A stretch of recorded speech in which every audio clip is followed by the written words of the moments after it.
تو ہم یہ کہتے ہیں کہ جو مسلمانوں کو آپ الگ سے کچھ نہیں دینا چاہ رہے، جو ہمارے بزرگوں نے اوقاف کی زمینیں وقف کی ہیں آپ وہی دے دو ہمیں۔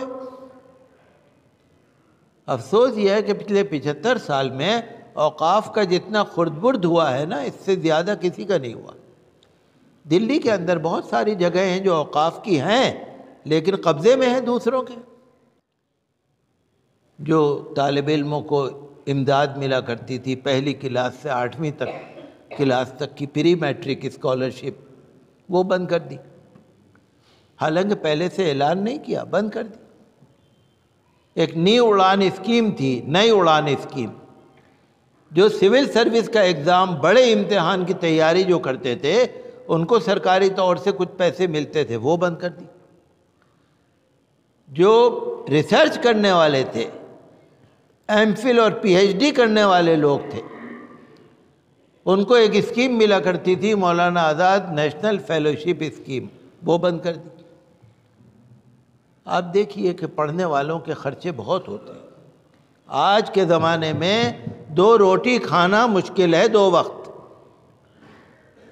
عزت سے صاف کپڑے پہننا مشکل ہے، کوئی خدا نہ کرے بیمار ہو جائے تو دوا کرنی مشکل ہے۔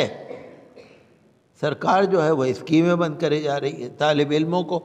مجھے تو خوشی لگا کہ بی جے پی کی ایک ممبر پارلیمنٹ ہے پریتم منڈے، غالباً پریتم منڈے نام ہے اس کا، آج یہ اخبار میں نے پڑھا، اس نے بھی کہا، حالانکہ وہ بھارتی جنتا پارٹی کی ہے، ایم پی پارلیمنٹ کی ممبر، اس نے بھی کہا کہ سرکار کو یہ اسکیمیں بند نہیں کرنی چاہیے، تعلیم کے خرچے بہت ہوتے ہیں بھائی۔ آپ کیا سمجھ رہے ہیں؟ اگر آپ بچے کو کاپی کتاب پینسل دے رہے ہیں تو کیا کرے گا وہ؟ اسی کو کھائے گا کیا کرے گا؟ تو ہم تو یہی درخواست کرتے ہیں سرکار سے کہ ان کا جو بھی اسکیم ہوتی تھی وہ چلتی رہے، اور یہ بھی ناکافی ہے، کوئی زیادہ تھوڑی ہے۔ اور ہم تو یہ کہتے ہیں کہ ایک ہمارے آئین کے اندر دفعہ 341 ہے، آرٹیکل 341، اس کے اندر غریبوں کو کچھ مدد دی جاتی ہے، رعایت دی جاتی ہے۔ 1950 میں جو پریزیڈنشل آرڈر تھا، آرڈیننس، جو صدارتی حکم نامہ تھا، 1950 میں اس میں پابندی لگا دی کہ بھئی مسلمانوں کو اور عیسائیوں کو نہیں ملے گا۔ ہم کہتے ہیں کہ آپ وہ واپس لے لو، بھئی یہ اسکیمیں بند کر رہے ہیں تو وہ اسکیم کھول دو، ایک بند کرو تو دوسری کھول دو۔ اس نے یہی کہا پریتم منڈے نے کہ کہیں ایسا نہ ہو کہ یہ لوگ تعلیم چھوڑ دیں اور یہ مزدوری، بال مزدوری میں چلے جائیں، تعلیم چھوڑ کے یہ کاروبار میں لگ جائیں، لوگ ان کا ایکسپلائٹیشن کر دیں۔ تو ہم تو یہی سرکار سے درخواست کریں گے کہ جو بھی اسکیم ہے، ہمارے وزیر اعظم نے کہا سب کا ساتھ، سب کا وکاس، سب کا وشواس۔ تو ہم شہری ہیں، ہم ہندوستان کے ناگرک ہیں۔ ہم اگر مسلمان ہیں تو ہندوستان کے شہری ہیں، عیسائی ہیں تو ہندوستان کے شہری ہیں، باہر کے نہیں آئے ہوئے ہم۔ تو پھر ہمیں بھی کچھ نہ کچھ رائٹ ٹو ایجوکیشن جو ہے، تعلیم کا حق، وہ سب کو ملنا چاہیے۔ آپ نے دیکھا ہوگا نا، یونیورسٹیوں کے بجٹ سالانہ کم کر دیے سرکار نے۔ مجھے کوئی بتا رہا تھا علی گڑھ مسلم یونیورسٹی کا اور جامعہ ملیہ اسلامیہ کا 15 یا 17% بجٹ کم کر دیا، ساری یونیورسٹیوں میں زیادہ تر۔ کیوں بند کر دیا؟ کہ جی طالب علموں سے فیس لو، اسٹوڈنٹس پر فیس کا دباؤ بڑھ گیا۔ بھئی یونیورسٹی کو اگر 100 روپے کی ضرورت ہے اور سرکار 50 روپے دے رہی ہے تو 50 روپے تو وہ طالب علموں سے لے رہے ہیں نا۔ کوئی بھی طالب علم ہو، چاہے اکثریت کا ہو چاہے اقلیت کا ہو، آج سب پریشان ہیں کیونکہ فیسیں بڑھا دی۔ تو ہمارا یہی کہنا ہے، درخواست ہے ہماری سرکار سے کہ یہ نہیں ہونا چاہیے، اور اسکیمیں ساری چالو رہنی چاہیے، اسکیمیں جو چلتی تھی وہ چلتی رہیں۔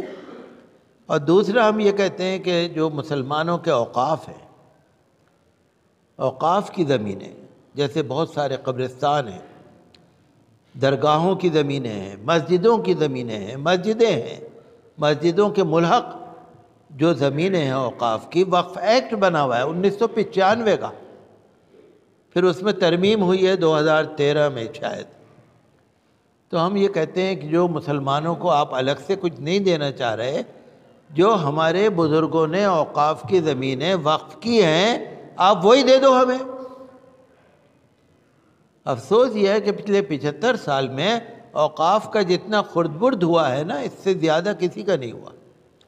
دلی کے اندر بہت ساری جگہیں ہیں جو اوقاف کی ہیں لیکن قبضے میں ہیں دوسروں کے، اور الٹا الزام لگا رہے. میں اخبار میں پڑھ رہا تھا کہ کوئی ممبر ہے پارلیمنٹ کا، اس نے الٹا الزام لگایا کہ وقف بورڈ والے ہماری جگہ قبضے کر رہے ہیں، جگہ ہماری قبضہ کر رہے ہیں. الزام الٹا لگا رہے ہیں، ہماری قبضہ کر رہے ہیں. اخبار میں نے پڑھا، آپ بھی اخبار پڑھا کریے. حالات حاضرہ کو جاننا سمجھنا بھی ضروری ہے، یہ بھی ثواب ہے. پڑھا کریے اخبار. میں نے تو پہلے بھی کہا تھا، اردو کا ہندی کا اخبار خرید کر آپ کہیں بھی اپنے محلے میں رکھو، نوجوانوں کو پڑھاؤ، جو طالب علم ہیں ان کو پڑھاؤ، جو بوڑھے لوگ ہیں ان کو پڑھاؤ. نالج ضروری ہے، کوئی سے بھی نالج ہو. تو ہم تو یہی کہتے ہیں کہ جو مسجدیں سرکار کے ASI نے بند کر رکھی ہیں، آثار قدیمہ نے، وہ کھولی جائیں. جیسے آپ دیکھتے ہیں نا، دلی میں بہت ساری مسجدیں بند کر رکھی، آپ نماز نہیں پڑھ سکتے. وہ مسجدیں اور مسجد کے پاس میں جتنی بھی بڑی زمینیں ہیں نا، ساری اوقاف کی ہیں. بھئی آپ مسجد بھی کھول دو، ہم قبضہ نہیں کریں گے نا. مسجد کھول دو نماز کے لیے. قبرستان آپ وقف بورڈ والوں سے پتہ کر لیجئے گا، پہلے دلی میں کم از کم بھی 30 35 40 قبرستان تھے، آج 6-7 مشکل سے ہیں. آج نہیں ہے قبرستان، آج نہیں ہے وہ مسجدوں کی زمینیں، آج اوقاف کی زمینیں نہیں ہیں. الٹا الزام لگاتے ہیں. تو ہم تو یہ کہتے ہیں سرکار سے کہ جو ہمارے بزرگوں نے جو اوقاف کی زمینیں ہم کو دی ہیں، وہ ہمیں دلوائی جائیں تاکہ ہم اپنے بچوں کے لیے تعلیم کا بندوبست کر سکیں. ہمیں خوشی ہے، پنجاب کے اندر میں نے دیکھا کئی ہمارے سکھ بھائیوں نے پرانی مسجدوں کو آباد کرا دی.